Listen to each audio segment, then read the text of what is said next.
Hi guys, welcome back to sweet chillies. मैं हूं रुधिर। कैसे हैं आप लोग गाइस? आज हम लोग देखने वाले हैं फैक्ट मंत्रा चैनल से एक वीडियो है। इसका टाइटल बहुत खतरनाक है यार। खेल खेल में भाई बहन के संबंध, भाई एक और भाई थे 6। वैसे कौन सा संबंध ये भी नहीं बताया गया है। तो चलो यार ये वीडियो देखते हैं। इसकी ओरिजिनल लिंक आपको डिस्क्रिप्शन में मिल जाएगी, ठीक है? और उसके बाद में इसके बारे में बात करेंगे। Let's start the video.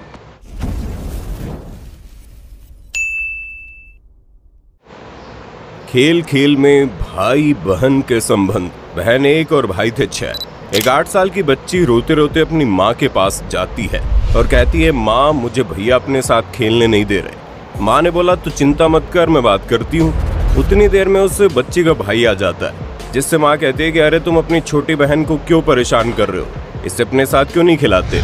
तभी वो लड़का कहता है, चाची जी ये हमारी बात नहीं मानती, इसलिए हम इसे नहीं खिलाते। अगर इसे हमारे साथ खेलना है तो इसे हमारी बातें माननी पड़ेंगी। 6 भाइयों के बीच वो अकेली बहन थी, वो जाए तो जाए कहाँ, इसलिए मजबूरी में उसने अपने भाइयों की बात मानी।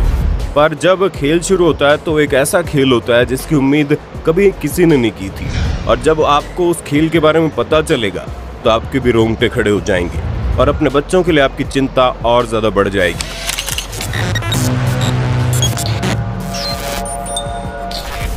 दोस्तों ये सच्ची घटना छत्तीसगढ़ के अंबिका नगर जिले की है, जहां पर गांधीनगर नाम का थाना लगता है। और यहीं पर एक गांव है जिसमें एक पूरा संयुक्त परिवार रहता है, जहां चाचा ताऊ वगैरह सभी जॉइंट फैमिली में रहते हैं। इस परिवार की एक 8 साल की बच्ची है जिसकी तबीयत कुछ दिनों से खराब चल रही थी।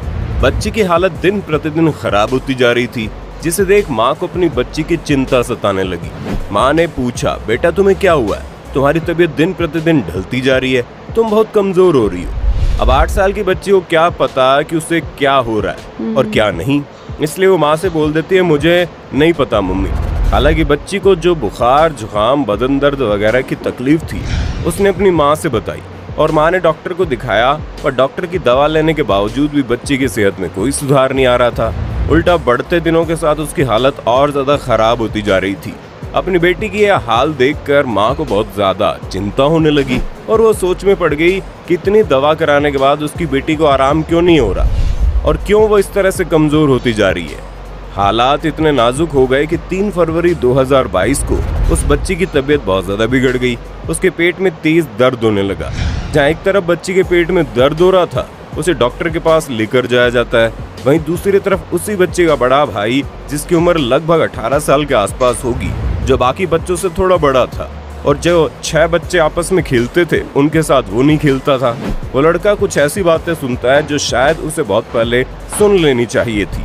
बातें सुनने के बाद वो लड़का सीधा अपनी माँ के पास जाता है और बोलता है, माँ मुझे कोई ना कोई गड़बड़ लग रही है, कोई तो ऐसी चीज़ है जो नहीं होनी चाहिए थी और हम अभी तक उससे अनजान हैं। अपने बड़े और समझदार बेटे की सारी बातें सुनने के बाद माँ ने वही चीज़ अपनी बेटी से पूछी, क्या चल रहा है। ये सब पूछने के बाद माँ को अपनी बेटी से जो बातें पता चली, उसे सुनने के बाद उसके पैरों तले जमीन खिसक जाती है। असल में दोस्तों एक ही परिवार से ताल्लुक रखने वाले वो 6 बच्चे, जो चाचा ताऊ और आस पड़ोस के भाई पाटीदार लगते थे, वो सभी एक साथ रहते और खेलते थे। लेकिन उनका ये खेल इतना ज्यादा खतरनाक बन जाएगा किसी ने न सोचा था। जहाँ ये सारी बातें ऑनलाइन शिक्षा से शुरू होती है, जिनमें एक बच्चा 13 साल का होता है जो 6ठी क्लास में पढ़ रहा होता है और वो अपनी क्लास में ऑनलाइन पढ़ाई करता है। साथ ही वो लड़का बाकी बच्चों के साथ भी खेल कूद कर अपना समय बिताता था। खेलते खेलते कब उसके मोबाइल पर कुछ ऐसी साइट खुल जाती है जिसे देखकर वो सभी बच्चे हैरत में पड़ जाते हैं। जी हाँ दोस्तों, आपने बिल्कुल सही अंदाजा लगाया। ये साइट कोई और नहीं बल्कि गंदी फिल्मों वाली साइट थी, जो अपने आप ही बच्चों से खुल गई। अब जाहिर सी बात है, जब ये सारी चीजें किसी के सामने खुल जाती है तो वैसे देखे बिना तो नहीं रह पाता। जिज्ञासा में आकर इन सारी चीजों को देख ही लेता है, और ठीक ऐसा ही उस लड़के ने किया। पहले तो उसने अकेले देखना शुरू किया और फिर बाद में वो अपने साथ खेलने वाले भाइयों को भी गंदी फिल्मों की साइट्स दिखाने लगा। और इस तरह की साइट दिखाने के बाद वो बोलता है कि ऐसे ही तो मम्मी पापा भी करते हैं, यानी जब वो बच्चे अश्लील फिल्में देख रहे हैं तो वो साथ ही ये बातें भी कर रहे हैं कि हमारे मम्मी पापा भी तो ऐसे ही करते हैं। जाहिर सी बात है, हर घर में ये सब होता है और ये कोई बड़ी बात नहीं है, लेकिन कई बार लोग अपने बच्चों के सामने इन सारी चीज़ों को करने की भूल कर देते हैं, जिसका इनके ऊपर बहुत ही गहरा असर पड़ता है और वो जिंदगी भर इस तरह की चीज़ों से उभर नहीं पाते। ऐसा ही कुछ इन लड़कों के साथ भी था। जिन्होंने पहले तो घर में ये सारी चीजें देखी और फिर जब उन्हें मोबाइल फोन पर वही चीजें देखने को मिली तो उनका दिमाग खराब होना शुरू हो गया, जिसमें पहले तो वो लोग इस तरह की साइट्स पर जाकर वीडियो देखते थे, लेकिन बाद में उन्होंने वीडियोस डाउनलोड करनी शुरू कर दी और हालात यहाँ तक पहुँच गए कि वीडियो में दिखाई जाने वाली चीजें उनके दिमाग में घूमने लगी। इसी वजह से उन्होंने जो जो चीज वीडियो में दिखाई जा रही थी वो सब कुछ अपनी बहन के साथ करना शुरू कर दिया। बच्चे ज्यादा बड़े नहीं थे, इसलिए नादानी में लगातार ये सब कुछ करते रहे और पूरे 1.5 महीने तक वो बच्चे खेलते कम थे और जैसे उन्हें मौका मिलता था खाली कमरे में जाकर यही सारी चीजें किया करते थे। बच्चे सबसे पहले तो अकेले कमरा ढूंढते, जैसे ही कोई कमरा या फिर एकांत जगह उन्हें खाली मिलती वो लोग वहाँ पर जाकर ठीक वो सारी चीजें करने लगे। ये सिलसिला इसी तरह चलता रहा। बच्चों की हरकतें और ज्यादा परवान चढ़ती रही, जिसकी वजह से उस 8 साल की बच्ची की तबीयत धीरे धीरे बिगड़ने लगी। और इतना कुछ होने के बावजूद घर वालों को कानों कान खबर भी नहीं हुई कि उन्हीं के घर में उन्हीं के बच्चे इस तरह की गंदी हरकत कर रहे हैं। वो तो जब बड़ा भाई जिसकी उम्र 17 या 18 साल थी उसने सुना, जो वो 13 साल का बच्चा था जिसने बाकी बच्चों को गंदी फिल्मों की साइट्स दिखाई थी, वो अपने साथियों से अपने 8 साल की छोटी बहन का नाम लेते हुए कहता कि आज चलो दोबारा करा जाए। बड़े भाई को शक हुआ कि बच्चे कोई ना कोई गड़बड़ जरूर कर रहे हैं, इसलिए वो जाकर सबसे पहले उनका मोबाइल फोन चेक करता है और मोबाइल में मौजूद चीज़ों को देखकर उसे अपनी आंखों पर विश्वास ही नहीं होता। गुस्से में आकर वो सबसे पहले अपनी माँ से सारी बात बताता है, जिसके बाद माँ अपनी छोटी बच्ची से सारी बातें पूछती है और जब उसे उन सारी बातों के बारे में मालूम चलता है तो वो गुस्से में आकर अपनी सास से घर के बच्चों की शिकायत करती है और फिर पूरे घर में हड़कंप मच जाता है। पर माँ तो माँ होती है, वो अपनी बेटी के साथ होने वाली इस दरिंदगी को भला कैसे भूल सकती थी। इसलिए वो तुरंत गांधीनगर थाने जाती है और उन सारे बच्चों के खिलाफ पुलिस थाने में मुकदमा दर्ज कराती है। मुकदमा भी कोई छोटा मोटा नहीं होता, बल्कि बहुत बड़ी बड़ी धाराओं में मुकदमा दर्ज होता है, जहाँ धारा 294, 323 के अलावा भी बच्ची की माँ अपने घर के उन बदमाश बच्चों के ऊपर कई सारी धाराएं लगाती है। मुकदमा दर्ज होने के बाद ये मामला बहुत ही तेजी से सोशल मीडिया पर पहुंच जाता है और धकाधक वायरल होना शुरू हो जाता है, जहां पर हर कोई ये हैरान था जानकर कि छोटे बच्चे ने मिलकर कैसे अपनी छोटी बहन के साथ इस तरह की नीची हरकत की। इस मामले को देखने और सुनने के बाद लोगों की आंखें खुलती है कि एक संयुक्त परिवार जहां चाचा ताऊ और उनके बच्चे कई सारे लोग एक साथ रहते हैं, उस घर के 6 बच्चे एक लड़की के साथ यानी अपनी ही बहन के साथ पिछले 1.5 महीनों से लगातार गंदा काम कर रहे थे, जिसकी वजह से लड़की की सेहत बहुत ज्यादा खराब हो गई। और हैरानी की बात तो यह है कि माँ अपनी बेटी को डॉक्टर के पास लेकर भी जाती है, लेकिन डॉक्टर उसकी परेशानी समझ ही नहीं पाता। काश माँ ने अपनी बेटी को महिला चिकित्सक के पास दिखाया होता तो झट से तकलीफ समझ जाती और बच्ची के साथ इतने दिनों से जो चीजें हो रही थी वो ना होती, क्योंकि 8 साल की छोटी बच्ची के साथ 6 लड़कों का संबंध बनना कोई भी छोटी बात नहीं है। नहीं यार, पुलिस ने इस मामले की पूरी जांच पड़ताल की और वो जो 13 साल का बच्चा था जिसने इन बच्चों को मोबाइल फोन दिखाया था, वो अपने ग्रुप में सबसे बड़ा था और बाकी बच्चों को बहकाने वाला भी वही था, इसलिए उसे हिरासत में लिया गया और उसके मोबाइल फोन की चेकिंग शुरू हो जाती है, जिसमें साफ पता चल रहा था कि वो लड़का गंदी फिल्में देखने का आदी हो गया था। इस फोन के अंदर न जाने ऐसी कितनी सारी साइट्स खुली थी, यहाँ तक कि कई सारी वीडियोस भी डाउनलोड हो चुकी थी। फिलहाल तो पुलिस ने किसी भी बच्चे को हिरासत में नहीं लिया है, क्योंकि उन सभी की उम्र 8 से 13 साल के बीच की थी, लेकिन बच्ची के मेडिकल टेस्ट में ये चीज़ साफ पता चल रही है कि उसके साथ लगातार दुष्कर्म हुए हैं और उन सभी बच्चों ने मिलकर ये काम किया, जो कि और भी ज़्यादा हैरानी की बात है। पर दोस्तों, इससे ज़्यादा सोचने वाली बात यह है कि एक संयुक्त परिवार में रहने के बावजूद बच्चे क्या कर रहे थे किसी को पता ही नहीं चला, जो कि सरासर गलत है। हर माँ बाप का ये फर्ज बनता है कि वो दूर से ही सही, लेकिन इस बात की निगरानी रखे कि आखिर उनके बच्चे कर क्या रहे हैं, ताकि आने वाले समय में उन्हें इस तरह की मुश्किलें न देखनी पड़े। अब आप इस तरह के मामलों पर क्या कहना चाहेंगे कमेंट में बताइए। इसी तरह की वीडियोस को देखते रहने के लिए चैनल को सब्सक्राइब करना ना भूलें। ओके यार, यहाँ पे ये वीडियो ख़त्म। भाई मेरा तो दिमाग सन्न रह गया ये सुन के। ओ भाई, oh my God, oh my God, oh my God. पता है क्या, देखो इंडिया एक वार्म कंट्री में आता है ना, जहाँ पे लड़के लड़कियाँ जल्दी प्यूबर्टी को प्राप्त हो जाते हैं। लाइक उनके अंदर जल्दी हार्मोनल ग्रोथ होती है ना, और वो 17 से 18 साल की उम्र में मैच्योर होने लगते हैं, है ना। फिजिकली, मैं फिजिकली बात कर रही हूँ, मेंटली नहीं।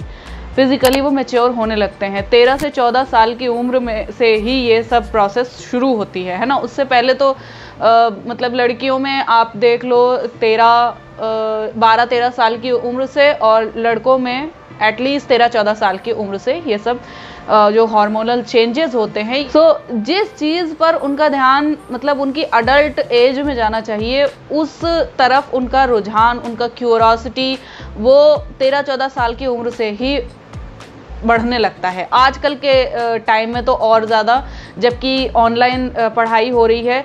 ऑनलाइन पढ़ाई बिल्कुल गलत नहीं है, सबसे पहले तो ये मैं आपको कॉन्सेप्ट क्लियर कर दूं, ठीक है।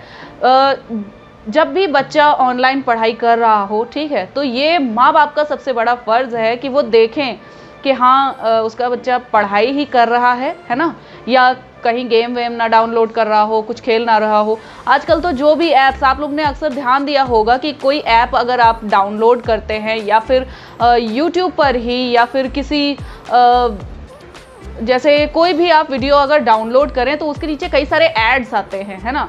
तो जब वो एड्स आने लगते हैं, है ना, तो कभी भी उस पर क्लिक हो सकता है, कभी भी उस पर आजकल टच फ़ोन हैं इतने सारे, ठीक है, तो उस पर टच हो सकता है, और वो केवल एक क्लिक, सिर्फ वो एक क्लिक ही मतलब काफ़ी रहता है उन साइट्स को ओपन करने के लिए। और जब इस तरह की चीज़ें जब सामने आती हैं तो बच्चा और ज़्यादा क्यूरियस हो जाता है कि हाँ ये सब चीज़ें क्या है। और ऐसा सेम चीज़ें तो हमारे माँ बाप भी करते हैं, है ना, लेकिन उन्हें अभी पूरा ब्रॉड फॉर्म पता नहीं होता है कि हमारे माँ बाप क्यों की शादी हुई है, वो क्यों करते हैं, क्यों ऐसा होना चाहिए, क्यों ये चीज़ ज़रूरी है ना। वो ये सब चीज़ें नहीं जानते हैं, वो बस ये जानते हैं कि हाँ हमारे मम्मी पापा ऐसा करते हैं तो हम भी ऐसा कर सकते हैं, है ना। और इस चीज़ में यार यहाँ पे मैं माँ बाप की गलती दूंगी, है ना, कि आप अपने बच्चों से एक प्राइवेसी जो होती है वो रखनी चाहिए आपको।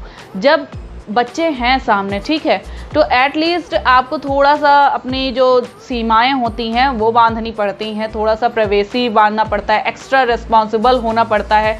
माँ बाप बनना क्या होता है, आपका एक्स्ट्रा रिस्पॉन्सिबल होना ही है। ये थोड़ी ना है कि बच्चा पैदा कर दिया बस छोड़ दिया, है ना। लाइक बहुत सारे आप लोग ने फैमिलीज़ में देखा होगा, शादी हुई नहीं तुरंत कपल्स पे जोर दिया जाने लगता है कि हाँ एक बेबी चाहिए, बच्चा चाहिए। 1 साल हो गया अभी तक बच्चा ही नहीं हुआ, 2 साल हो गया अभी तक बच्चा ही नहीं हुआ।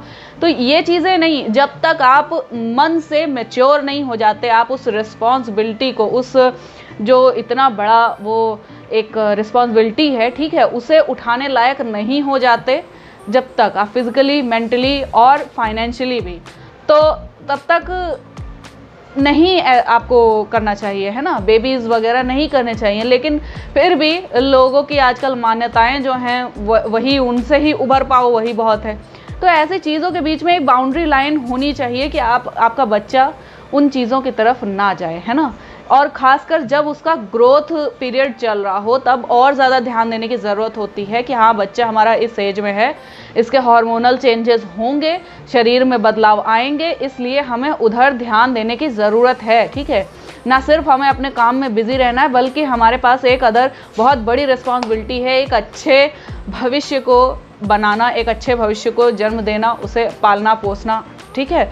तो ये चीज़ होती है, यहाँ पे सबसे बड़ी जिम्मेदारी थी। और जबकि खासकर वो संयुक्त परिवार, एक जॉइंट फैमिली है, जॉइंट फैमिली में तो और ज़्यादा दादा दादी होते हैं, ताऊ होते हैं, ताई होती हैं, है ना, ये सब होते हैं। जो बड़े बुजुर्ग होते हैं वो समझाने के लिए ही तो होते हैं। लेकिन नहीं, हमारी इंडियन फैमिलीज़ में इतना ज़्यादा तो झिझक होती है हर चीज़ के बारे में। आप लोगों ने देखा होगा फॉरेन कंट्रीज़ में अक्सर बच्चे बहुत ही ज़्यादा मैच्योर होते हैं, मतलब उन्हें इस चीज़ के बारे में बाउंड्री लाइन उनको पता होता है कि हाँ ये चीज़ें क्या होनी चाहिए, क्या नहीं होना चाहिए। हमारे इंडियन कल्चर में ऐसा नहीं है, उन्हें बताया ही नहीं जाता है। इनफैक्ट लड़कियों के जब पीरियड्स आते हैं उनको भी नहीं समझाया जाता है। जब वो आ जाते हैं, जब वो कहीं ना कहीं मतलब ऐसा हो जाता है कि उसे शर्मिंदा होना पड़ जाता है कभी कभी, है ना, लड़की को। जब वो उसका अर्ली स्टेज होता है, जब उसको फर्स्ट पीरियड होता है, तब अक्सर बच्चों को शर्मिंदा होना पड़ जाता है ना, दाग की वजह से, कहीं दाग लग गया या कुछ ऐसा हो गया। तो ये चीज़ माँ की रिस्पॉन्सिबिलिटी होती है, बाप की रिस्पॉन्सिबिलिटी होती है बताना कि हाँ बेटा ऐसा एक स्टेज आता है और अब आपकी ये एज है, अब आपको ऐसा बोलना चाहिए, अब आपको मतलब वो चीज़ उन्हें समझानी चाहिए। आप उनकी एज के हिसाब से अगर उसे समझाएंगे नहीं, एज के हिसाब से समझाना चाहिए। ये नहीं कि मतलब छोटा बच्चा है 5 साल का 6 साल का, उसको समझाने लगे तुम, है ना, तो वो तुम्हारी बेवकूफ़ी हो जाएगी। और ये चीज़ें हैं, इन चीज़ों के बारे में बात करना बहुत ज़्यादा ज़रूरी होता है। इसीलिए यार कंट्रीज़ में आजकल जो है सेक्स एजुकेशन बहुत ज़्यादा ज़रूरी है। ये एजुकेशन से रिलेटेड है, ना कि आपको उस पाथ पर ले जाने के लिए, प्रोवोक करने के लिए, ठीक है। ये 2 अलग अलग चीज़ें होती हैं, ठीक है। लोग अक्सर ही सेक्स एजुकेशन को बहुत ज़्यादा गलत समझ लेते हैं कि हाँ नहीं हम क्या है इसके बारे में बात करेंगे, ये सब चीज़ें आप बच्चों के बारे में मतलब बच्चों को समझाने वाली चीज़ें हैं।